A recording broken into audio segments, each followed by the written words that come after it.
Welcome to this very exciting masterclass where we combine the material, we think about how to combine the material from 3 relevant courses, right? So masterclasses, again, this is where we think about a couple things, strategic or creative ideas that apply across the board no matter what we're doing, and also how different courses can interact with each other.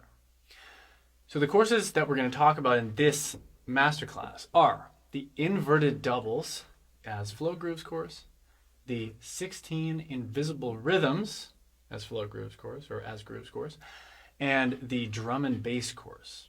And there's a lot in common between these. So basically in this masterclass, we're going to talk about how are these sets of vocabulary similar when we set them side by side, and how can we practice combining them, moving between them, right? How compatible are they?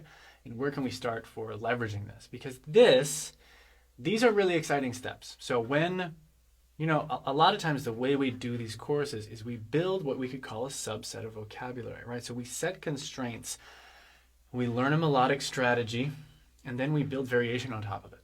And it gives us functionally an infinite number of things to play, but we are still confined, sort of, it's not paradoxically, but it seems so, within the constraints that we set, right? So if we're doing the 16 invisible rhythms course, in theory, if we're staying within the course material, we're always playing the 16 invisible rhythms, right? We never leave those melodies. That's fine. That's how we develop the skill. Eventually, the idea is that there's sort of a means to an end, and that then you start playing all these adjacent melodies that are just sort of waiting next door, that you already have the coordination to play. But that aside, we feel the limits creatively of each course if we stick within the constraints of that course.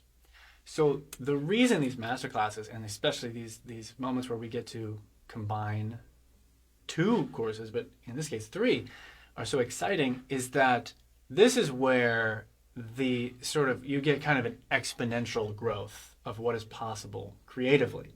Because again, within the constraints of each course, there's infinite possibilities, genuinely.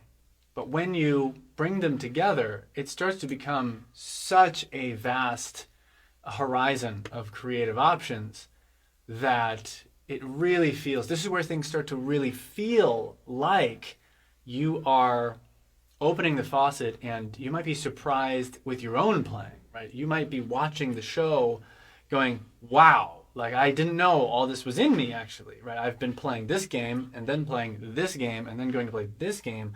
But when I get rid of the rules, it turns out I have a lot to say and novel combinations come up. And you might be surprised that there's a little bit more magic in your playing than you maybe typically perceive. And by that I mean, you start doing things that you've never planned on doing, that you never explicitly worked out. Right? You start to not quite understand, be able to track in real time your own playing as it happens, because the possibilities are so vast. And this is very exciting. So, without further ado, let's take that as an introduction. Let's start thinking about these 3 courses. The inverted doubles course, at the time that I'm filming this masterclass, that course just finished. So I want to take that as sort of our home base. We'll think of a trifecta here, and that's at the top. The inverted doubles course, and let's compare it first to the 16 invisible rhythms course. What do these share in common? They both focus on developing flow grooves in halftime. Halftime means your backbeat is on 3. That's sort of like your starting place.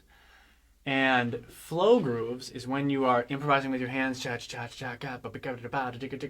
and maintaining a groove. So you have the flow and you have the groove. Usually that means you're just maintaining your backbeat, but it also means that the kick drum is like chiming in on melodies. It just feels like a groove. You can keep doing this to it, but you're improvising at the same time. A very modern drumming concept, right? This is sort of a hallmark of contemporary drumming, I feel like. So they're both inverted doubles and 16 invisible rhythms as grooves course. They're both developing this type of flow groove. So when I start playing the inverted doubles material, it sounds like this. Boom, ka, chicka, boom, ka, chicka.